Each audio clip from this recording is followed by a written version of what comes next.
교과서 65페이지. 이거는 이전에 1단원 할 때도 설명했던 건데 원소기호에 따라서 이렇게 원소기호 써놓고 그 주변에다 숫자를 쓰잖아. 여기 같은 경우 탄소를 이렇게 해놓고 여기 써있는 숫자들, 왼쪽에 있는 숫자의 의미에 대해서 이야기하고 있지. 그래서 왼쪽 아래에 쓰는 숫자와 왼쪽 위에 쓰는 숫자의 의미가 있는데 왼쪽 아래에 쓰는 숫자를 우리가 원자 번호라고 한다고 했어요. 원자 번호는 양성자의 수로 결정한다 얘기했었고, 그 다음에 12, 이 왼쪽 위에 써있는 숫자를 우리가 질량수라고 하는데 질량에 관련된 입자의 개수란 뜻이야. 근데 너희들 그 질량, 원자의 질량은 그 원자의 중심에 있는 원자핵과 관련 있잖아. 그래서 질량수는 원자 핵에 들어있는 입자의 개수의 총합이다라고 생각할 수 있어요. 그래서 질량수는 어떻게 계산하냐면 양성자의 수와 중성자의 수로 따진다. 이렇게 6, 원자 번호가 6인 아이다. 양성자가 6개면 질량수가 12라고 치면 중성자도 6개다. 이렇게 설명이 된다는 거야.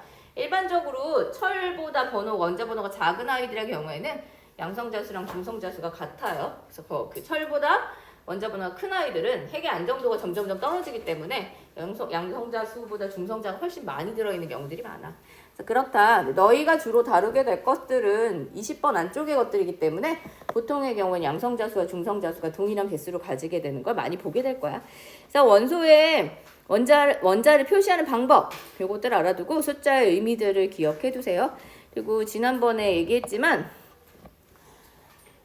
양성자의 숫자가 같아서 원자 번호가 같음에도 불구하고 차이가 나는 아이들이 있다. 중성자의 숫자가 똑같지 않은 아이들이 있었지. 그래서 우리가 그런 아이들을 뭐라고 부른다?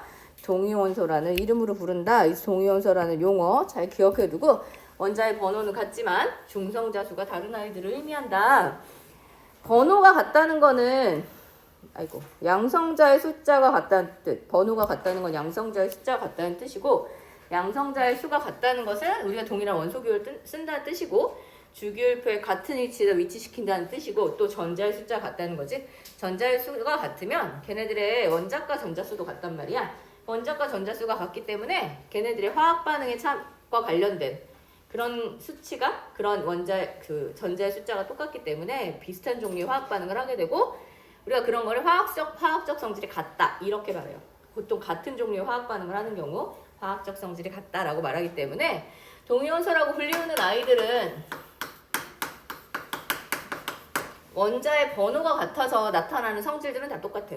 그래서 화학적 성질이 같고 비슷한 종류의 화학 반응을 해. 그러나 질량수랑 관련된 게 달라지는 거잖아. 그러니까 질량하고 관련돼서 변화되는 것들의 수치가 달라지는데 보통 대표적으로 물론 질량이 다를 거고, 걔네들이 질량과 연결돼서 변화되는 밀도라든지 아니면 그거랑 관련된 녹는점 끓는점 같은 것도 좀 차이가 나. 그래서 우리가 그런 성질을 뭐라고 하냐면 물리적 성질이라고 불러요. 그래서 동위원소들은 화학적 성질은 같지만 물리적 성질의 차이가 난다. 이런 것들을 같이 알아두면 되겠지. 여기 이렇게 설명하고 있어. 그래서 중성자 수가 달라, 질량이 달라. 그러면 요런 아이들, 우리가 그런 걸 물리적 성질이라고 하는데 그런 것들이 다르다. 그래서 대표적으로 수소 얘기 많이 해요. 수소는 워낙 단순한 아이잖아. 양성자 하나에 전자 하나밖에 없는 요게 기본적인 형태인데 그 아이가 가끔 중성자를 가지는 경우들이 생기더라는 거야. 그리고 이렇게 단순하기 때문에 중성자가 하나 들어가면 갑자기 질량이 2배가 돼버리지. 중성자가 2개 들어가면 갑자기 질량이 3배가 돼버리는 질량 차이가 확 나는 이런 상황이 되더라. 일반적인 수소를 그냥 우리가 수소라고 하고, 얘는 2배 무겁잖아. 그래서 무거울 중자 써서 중수소라고 부르기도 하고, 얘는 3배 무겁잖아. 그래서 3중수소라고 부르기도 해요. 그래서 얘는 듀테리움, 트리티움이라고 불러서 가끔 D라고 쓰는 경우가 있어요. 얘를.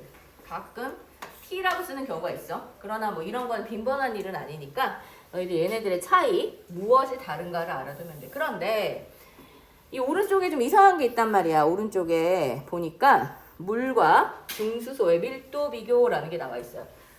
우리는 물의 화학식, 물의 분자식을 H2O라고 쓰는데 이 물을 만들 때 수소를 질량수 일자리를 쓰는 게 기본적이지만 이런 아이들, 동위원소들이 있으니까 가끔 이런 애들을 쓸 수도 있다는 거야.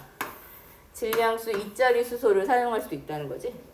그러면 우리가 얘를 분자량이 얼마냐고 물어보면 얘 분자량은 수소의 원자량이 1인데 그게 2개 있고 산소는 원자량이 16인데 하나 있으니까 우리가 얘 분자량을 18이라고 놓잖아. 그런데 만약에 중수소를 쓸 경우에는 이 일반적인 형태의 수소에 비해 질량이 2배 큰 거지. 그럼 얘는 질량수가 1짜리가 아니라 2짜리잖아. 질량수가 2면 그 원자의 원자량은 우리가 2라고 봐도 돼. 그래서 얘 분자량, 요렇게 딱 써지는 특별한 케이스의 분자량을 따로 구하면 얘는 질량수가 2짜리라서 얘의 원자량을 2로 취급해도 되는 거지. 그리고 산소가 하나. 요렇게 되는 거야. 그러면 분자량이 갑자기 얼마가 돼? 20이 되지? 갑자기 분자량이 커졌지? 분자량이 커진다는 거는 결국은 질량하고 관련된 값이 커지는 거잖아. 그래서 일반적인 물하고 이렇게 생긴, 우리가 이거를 중수소를 사용한 물이라서 중수라고 부르는데, 중수는 이 분자량의 차이가 생기는, 질량의 차이가 생기기 때문에 약간 다른 성질이 나타나더라는 거야. 여기 사진에 보니까 어떻게 돼 있어? 중수로 만든 얼음을 물에다 집어넣었어. 1번은 얼음이 어떻게 돼 있지? 밑으로 가라앉아 있고 2번은 얼음이 위에 떠 있지. 우리가 아는 얼음은 물에다 넣으면 보통 어떻게 돼? 너희들 뭐 이렇게 얼음 아이스 음료 마시면 얼음이 어디 바닥에 가라앉아 있어? 아니잖아. 얼음 위쪽에 떠 있잖아. 일반적인 얼음은 물보다 밀도가 작아요. 왜냐하면 걔가 고체가 될 때 공간을 넓혀서 부피가 커지기 때문에 밀도가 좀 작아지는 특별한 케이스의 아이야. 그런데 중수를 가지고 내가 얼음을 만들면 중수는 무거운 거지. 중수로 만들면 밀도가 커지게 된단 말이야. 그래서 중수로 만든 얼음을 물에다 집어넣으면 다른 얼음하고 다르게 밀도가 커져버려서 바닥에 가라앉게 되더라. 그래서 여기 1번하고 2번 중에 어떤 게 중수로 만든 얼음일까를 물어보면 중수로 만든 얼음은 일반 얼음보다 무거운, 밀도가 큰 그런 얼음이 될 거기 때문에 물에다 넣으면 가라앉을 것이다. 어떤 얼음이 중수로 얼린 것이냐 물어보면 뭐라고 해야 돼? 1번이지 1번. 얼음이 가라앉아 있는 이런 형태가 중수를 얼린 것이다. 동위원소를 이용하면 동위원소의 경우에는 무슨 차이밖에 없어? 질량의 차이 정도가 생기는 거야. 그리고 질량의 차이가 나타나서 변화되는 성질들만 드러나게 되어 있어요. 이것들을 기억해주면 돼요. 이 이상의 것들이 막 나오지는 않아. 그런데 이 이상의 것이 나오지는 않지만 우리가 이 질량수 차이가 나타나는 것에 대해서 그 내부의 입자들에 대해서는 한번 생각을 해볼 필요가 있다는 거지. 그래서 확인하기에 1번하고 2번에서 그런 개수 비교하는 것들이 나와 있어요. 다음 원자들을 원자 번호와 질량수를 표시하여 나타내보자 해서 지금 4개의 원자가 나와 있어. 리튬, 질소, 구리, 은 이렇게 나와 있어요. 그래서 여기 양성자수,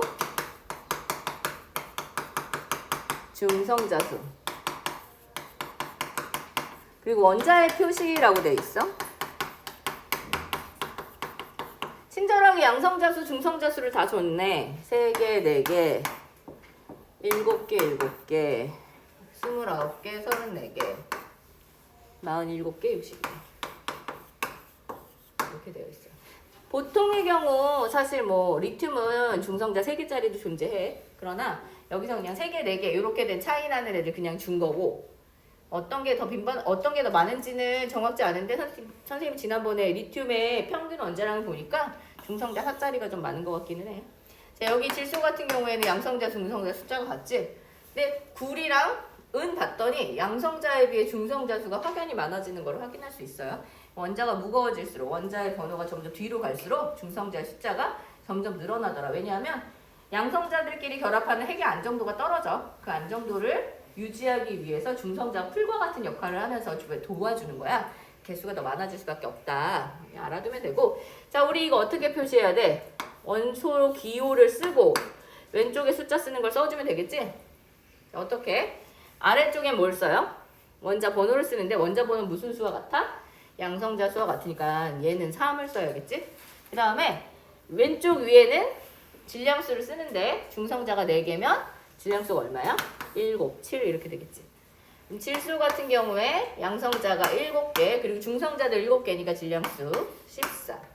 구리 같은 경우에 양성자가 34개, 양성자가 29개, 근데 중성자가 34개야. 그러면 질량수는 그 2개 합한값을 써야 되잖아. 얼마야?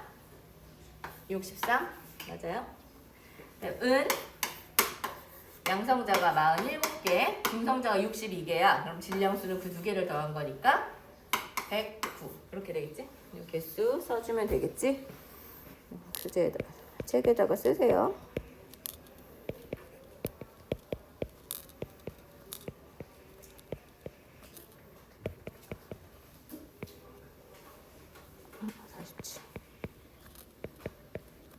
자, 그 다음에 이번에 아이오딘은 질량수가 127. 옛날에 요오드라고 불렀던 아이야. 아이오딘이라고 부르는데 아이오딘은 질량수가 127. 미역이나 다시마에 많이 들어있고 동위원소가 질량수 131짜리랑 질량수 127짜리 두 종류가 있어요.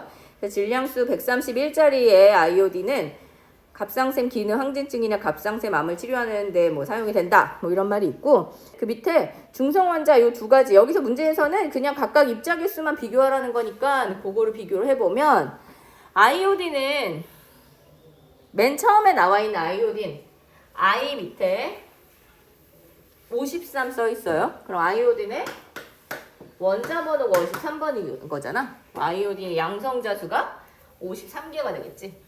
근데 이런 아이오딘이 질량수가 두 가지가 있다고 했어. 지금 127짜리랑 질량수 131짜리가 있어요. 자, 그럼 우리가 얘네들의 입자, 양성자가 몇 개인지, 중성자가 몇 개인지, 전자가 몇 개인지를 생각해 보자는 거야. 양성자 수는 원소기호 표현해놓고 어디다 써? 원자 번호와 같으니까 왼쪽 아래에다 써요. 그래서 53이겠지. 둘 다 똑같아. 그래서 우리가 이 두 개를 다 I라고 써줄 수 있겠지. 그리고 양성자수와 중성원자의 경우에는 양성자수가 무슨 수가 같아? 전자수가 같아요. 그런데 중성자수는 질량수에서 양성자수 뺀 거잖아. 그럼 얘는 127에서 53 뺀 만큼이 되겠지. 얘는 131에서 53 뺀 만큼이 돼요. 그래서 127의 질량수를 가진 아이의 중성자는 몇 개야? 74. 맞아? 그 다음에 131의 질량수를 가진 애 중성자 수는 78. 맞아요? 중성자가 많이 들어있는 더 무거운 아이지. 이런 차이가 있다. 뭐 여기에선 요것만 물어봤으니까 요거는 써주면 되겠지. 그래서 얘는 양성자 수가 둘 다 똑같이 53. 중성자 수와 전자 수는 53개랑 74와 78 이렇게 된다. 비교하는 것만 물어봤으니까 여기까지는 별로 뭐 문제될 게 없고 실제 계산은 그 뒤에 나오니까 그 뒤가 문제지. 자, 한 장 넘어가요. 동위원소의 존재 비율이 있기 때문에 동위원소라는 애들 때문에 우리가 정확하게 걔네들의 원자량을 어떻게 따져야 될지 문제가 된다는 거지. 아까 얘기했던 것처럼 이렇게 있으면 원칙적으로는 그래. 요렇게 생긴 애의 원자량은 이 질량수와 같고 요렇게 생긴 애의 원자량은 이 질량수와 같아. 그러나 우리가 수소 둘 다 수소인데 수소의 원자량 그러면 도대체 뭘 써야 될지 고민이 생기는 거잖아. 그래서 매번 어떤 거를 썼는지 어떤 동위원소인지를 매번 얘기할 수 없으니 우리가 그냥 걔네들이 어떻게 존재하는지를 고려해서 그냥 그대로 따져주자. 그래서 평균값을 구하자. 평균값 구해놓고 그냥 특별히 어떤 애라고 지정하지 않아도 수소의 원자량 그러면 얘네들의 평균, 얘네들의 질량수의 평균을 가지고 얘네들의 원자량의 평균을 가지고 계산한 걸 쓰자라고 결정을 했단 말이야. 그런데 그냥 평균을 두 개 더해서 2로 나누는 이런 평균이 아니라 얼마나 많이 존재하는지 실제 비율을 적용하는 그런 식의 평균값을 구한다. 그래서 평균 원자량을 계산해서 쓴다는 거지. 그래서 여기 탄소는 분명히 이런 아이가 대부분이긴 하지만 우리가 탄소의 원자량이 우리는 10이라고 써. 그러나 실질적 값은 실제로 주기율표 같은데 12.011로 써 있단 말이야. 왜 011이 들어가 있냐? 왜냐하면 이런 애만 있는 게 아니라 이런 애도 있고 미량이긴 하지만 이런 애도 있어요. 다양한 종류가 있기 때문에 그 평균값을 구해서 이런 결론이 나온다는 거지. 그래서 왜 탄소 원자량을 12.011로 쓰냐? 뭐라고 써야 돼? 동위원소의 존재 비율을 고려한 평균 원자량을 사용하기 때문이지. 12.011이라는 건 동위원소의 존재 비율을 고려해서 계산된 평균 원자량이기 때문이고 우리가 사용하는 것들은 그냥 탄소 원자량이 얼마야? 그러면 어떤 탄소인지 굳이 말하지 않아도 걔네들의 평균 원자량을 쓸 거니까 12.011. 그러나 물론 계산할 때 거의 12 그냥 써요. 그렇게 사용하게 된다. 이걸 알아두면 돼.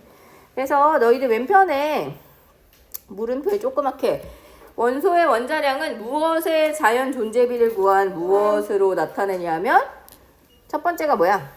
아까 뭘 고려한다 그랬어? 동위원소 이용하는 거지. 동위원소의 자연 존재비를 고려한 평균 원자량을 쓸 거다. 이거를 잘 기억해 두고 계산을 어떻게 해야 하느냐? 방식을 알아두면 돼요. 그래서 이미 평균 원자량 계산 같은 것도 지난번에 다 해서 사실은 약간 복습 정도의 느낌이야. 너희들이 각 원소의 자연 존재비를 고려해서 평균 원자량 계산한 걸로 우리가 원자의 질량을 나타내는데 여기 탄소를 예로 들어줬어.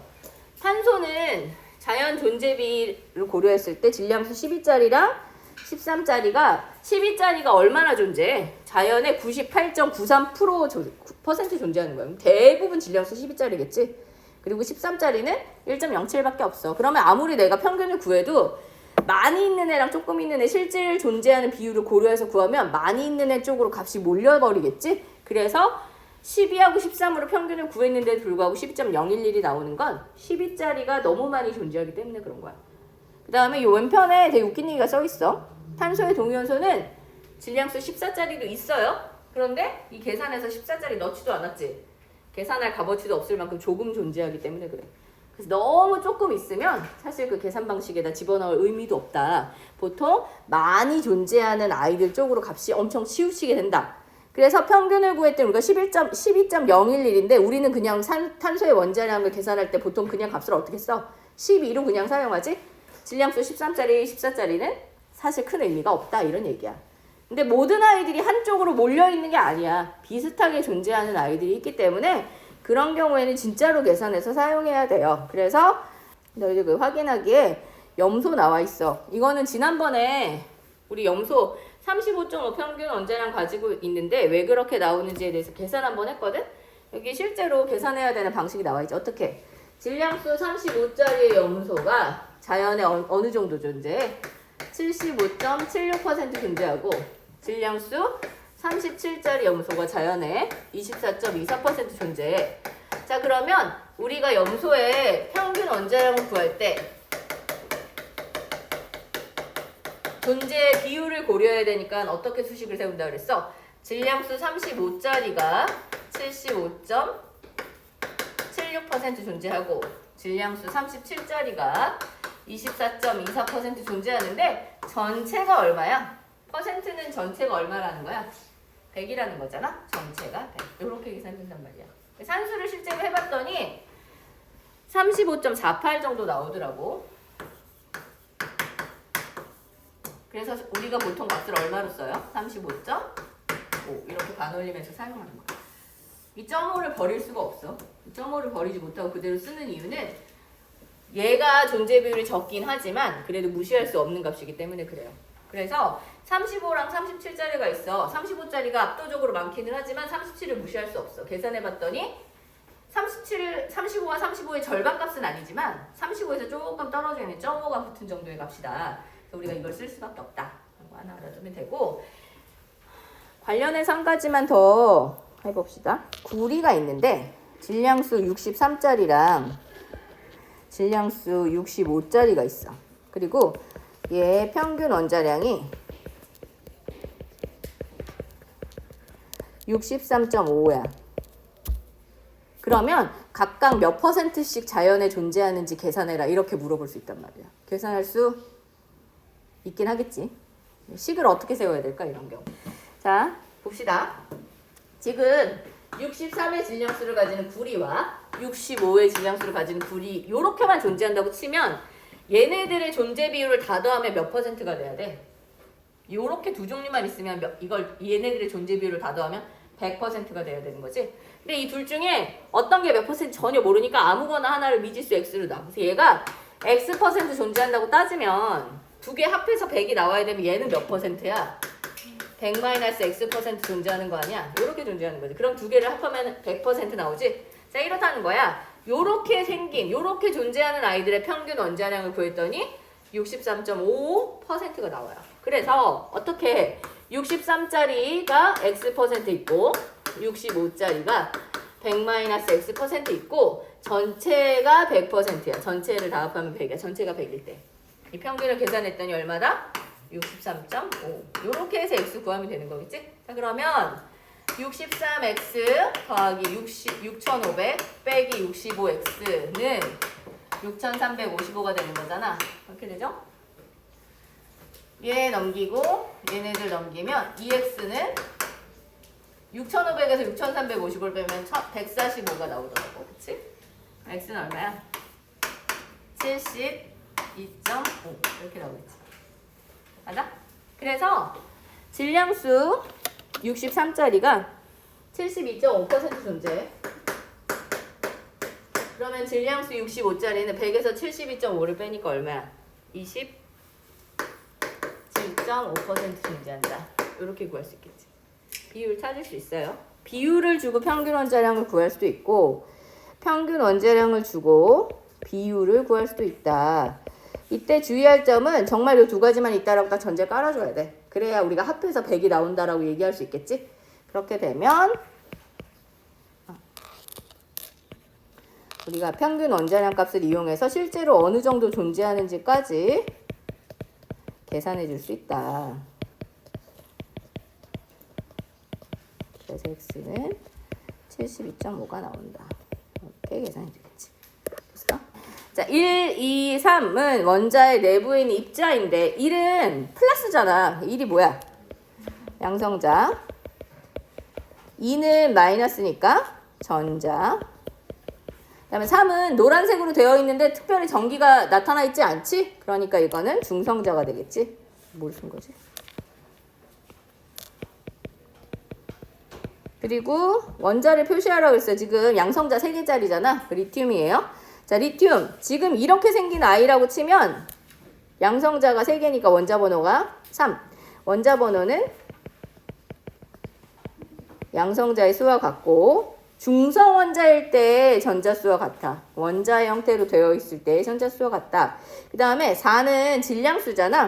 질량수는 양성자수에 중성자수를 더한 걸로 되어 있는데 지금 그림에 보니까 양성자 3개에 중성자 몇 개야? 4개로 되어 있지? 그럼 질량수가 몇이야? 7 이렇게 돼야 되겠지?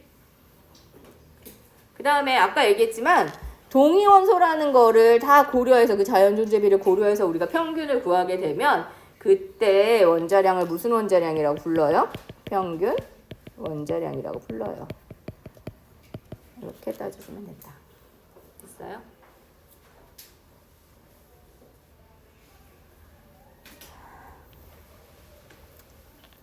(1번) 다음 설명에 해당하는 원소의 이름과 기울수라는데 238쪽의 주기율표를 보면서 해보라고 그랬어. 자, 일단 원자 번호가 15인 원소니까 왼쪽 아래 15라고 쓰면 되는데 너희들 그 뒤에 238, 239 맨 뒤야. 교과서 표지 안쪽에 맨 뒤. 거기 보니까 15번 누구야? 인이야. 인. 인은 원소 기호가 P예요. 이렇게. 인. 그 다음에 원자에게 18개의 양성자를 가지고 있어. 양성자가 18개면 원자 번호가 몇 번이야? 18번이지? 18번에 해당하는 애 봐봐. 뭐야? AR 이렇게 쓰면 돼. 이름이 뭐냐면 아르곤. 그 다음에 23개의 전자를 가진 원소. 원소에 전자가 23개 있다는 거는 원소라고 하면 우리가 그냥 중성의 상태를 말하는 거야. 전자가 23개면 모두 23개야. 양성자도 23개. 그러면 번호도 몇 번? 23번. 23번에 해당하는 물질 봐봐. V라고 써있어. V. 바나듐이라고 불러요. 우리 이런 거 본 적이 없지? 왜냐면 우리가 23번은 언급을 한 적이 없는 애기 때문에 보통 몇 번까지만 얘기해. 20번 애들 아니면 철, 뭐 은 이런 것만 얘기했었잖아. 근데 23번이라는 게 갑자기 등장했어. 나중에 우리 23번의 전자배치 같은 걸 한번 해볼 거예요. 자, 2번.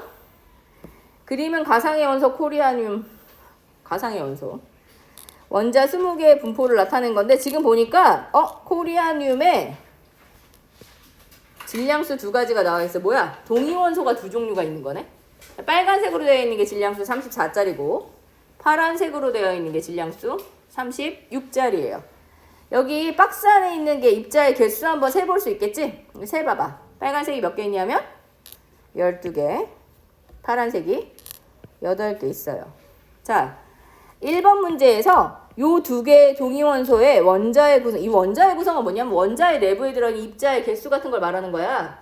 원자의 구성이 어떻게 다른가 물어봤는데 일단 뭐하고 뭐는 똑같겠어? 동위원소니까 양성자의 수와 전자수는 같아요. 그런데 무슨 숫자가 차이가 나? 중성자 수가 차이나. 문제는 지금 정확히 양성자 수가 몇 개인지 모르잖아. 중성자가 몇인지는 몰라. 그런데 뭐는 얘기할 수 있어. 중성자 수의 수가 몇 차이 나는 거야? 2 차이 난다고 말할 수 있겠지? 그래서 빨간색으로 되어 있는 질량수 34짜리 코리아늄보다 파란색으로 되어 있는 질량수 36짜리 코리아늄이 중성자가 2개 더 많다. 이렇게 얘기해 줄 수 있겠지. 됐어? 그래서 얘네들은 양성자나 전자의 숫자는 같고 중성자 수가 다른, 서로 무슨 관계에 있다? 동위원소 관계에 있다. 이렇게 얘기할 수 있어요. 자연 존재비를 구하라 해서 자연 존재비. 이 박스를 어떤 자연에서 이렇게 뽑아온 표본 집단이라고 우리가 보통 말하잖아. 모집단에서 뽑아온 표본 집단이고 요 비율이 자연 존재비와 같다고 치면 개수로 봤을 때 몇 대 몇이었어? 12대 8이었잖아. 그러면 결국 존재 비율이 몇 대 몇이야? 3대 2 이렇게 되겠지. 이걸 100%로 나타낼 수 있어. 퍼센트로. 그럼 몇 퍼센트 대 몇 퍼센트야? 60% 대 40% 이렇게 말할 수 있어요. 3대 2의 비율로 존재한다. 이렇게 말할 수 있다는 거지. 자, 그러면 평균 원자량도 구할 수 있지. 평균 원자량 어떻게 구할 수 있어? 질량수 34짜리가 60% 존재하고 질량수 36짜리가 40% 존재하는데 전체가 100%예요. 이렇게 식을 세워도 되고 또는 어떻게 세워도 돼? 질량수 34짜리가 3 존재하고 질량수 36짜리가 2 존재해. 3대 2로 존재해. 요렇게 되면 전체가 얼마야? 3하고 2니까 전체가 5. 요렇게 되지? 어떻게 해도 값은 같게 나와요. 산수를 해보면 얼마가 나오냐면 34.8 이렇게 나와. 자, 계산했더니 지금 34짜리 코리아늄이 어쨌든 좀 더 많았잖아. 그래서 값이 34에 약간 더 가까이 있는 정중앙 값이 아니라 34에 약간 더 가까이 있는 값으로 계산이 되더라는 거예요. 더 많이 존재하는 쪽에 조금 치우쳐져 있는 평균 값을 가지게 된다. 알아두면 되고. 밑에 다음 글을 읽고 물음에 답하시오. 원자번호는 세슘이 55번, 아이오딘이 53번이다. 뭐 이런 말을 줬어. 여기 보면 원래 우라늄이 방사성 동위원소라 우라늄이 자연 분괴를 하거든. 우라늄이라는 애가 분괴를 하면 자기보다 작은 원자들로 나눠진단 말이야. 핵분열이 일어나면서 쪼개지게 되는데 보통 세슘 같은 애들, 이런 애들로 쪼개진다는 거지. 근데 세슘도 조금 불안정해. 그래서 세슘 137짜리가 약간 불안정해. 아이오딘 이게 131이랑 여기다 아이오딘 아까 127 있었는데 아이오딘 131도 약간 불안정해. 그래서 걔네들도 약간 붕괴될 수 있어. 그런데 그냥 붕괴돼서 작은 원자가 되는 게 문제가 아니라 작은 다른 종류의 원자가 되는 게 문제가 아니라 그런 붕괴가 일어나면 거기서 에너지가 나온단 말이야. 보통 우리가 방사선이라고 부르는 파장이 나와요. 보통의 경우 감마선 같은 게 나와서 문제가 돼. 그러면 세슘 같은 이런 애들 내 몸에 들어와 있어. 근데 이게 자연 붕괴를 내 몸 안에서 일어나게 되면 세슘이 붕괴되면서 내 몸에 감마선 같은 게 나오면 그 감마선이 DNA나 아니면 단백질을 변형시킬 수가 있거든.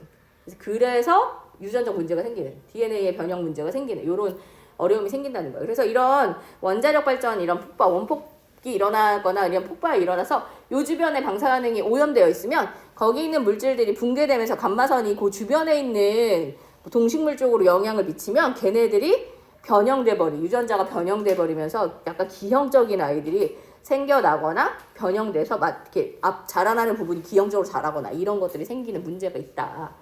그래서 위험하다는 거고, 여기서는 이 문제에서는 그걸 물어보고자 하는 건 아니고 그냥 단순하게 원자 어떻게 표현하냐 이런 것만 물어보고 있지. 써봅시다. 밑추칠 원자를 원자 표시 방법에 따라 나타내면 세슘은 CS라는 원소 기호를 가져요. 아이오딘 I. 그다음에 너희 여기 있잖아. 요 숫자가 질량수야. 그래서 여기 위에 보니까 원자번호, 세슘은 원자번호가 얼마라고 했어? 55라고 했잖아. 세슘 134라고 하면 질량수가 134. 세슘 135면 질량수가 137이면 137 이렇게 나타난다는 거야. 그다음에 아이오딘도 마찬가지로 원자 번호가 53번인데 여기에 131 이렇게 되는 게 질량수가 131이라는 의미예요. 이런 뜻이고 얘네들의 이 2번에서 양성자, 중성자, 전자 개수 물어봤는데 양성자랑 중성자랑 전자의 개수는 양성자 수는 원자 번호랑 똑같잖아. 그러니까 둘이 똑같이 55지. 그리고 전자의 수도 양성자 수와 동일해요. 원자의 형태면. 그런데 중성자 수는 질량수에서 양성자 수 빼야 되지. 세슘 134는 질량수가 134인데 양성자가 55개 있으니까 그걸 빼면 얼마 나와? 79 이렇게 나오나? 세슘 137은 양성자가 55개니까 그걸 빼면 중성자가 82 뭐 이렇게 나오네. 그렇게 개수가 결정된다. 구하 쉬운 이렇게 구해주면 돼. 아이오딘은 왜 구하라고 안 했을까? 아이오딘은 65페이지에서 구했어. 그래서 안 나온 거야 여기. 되겠어요?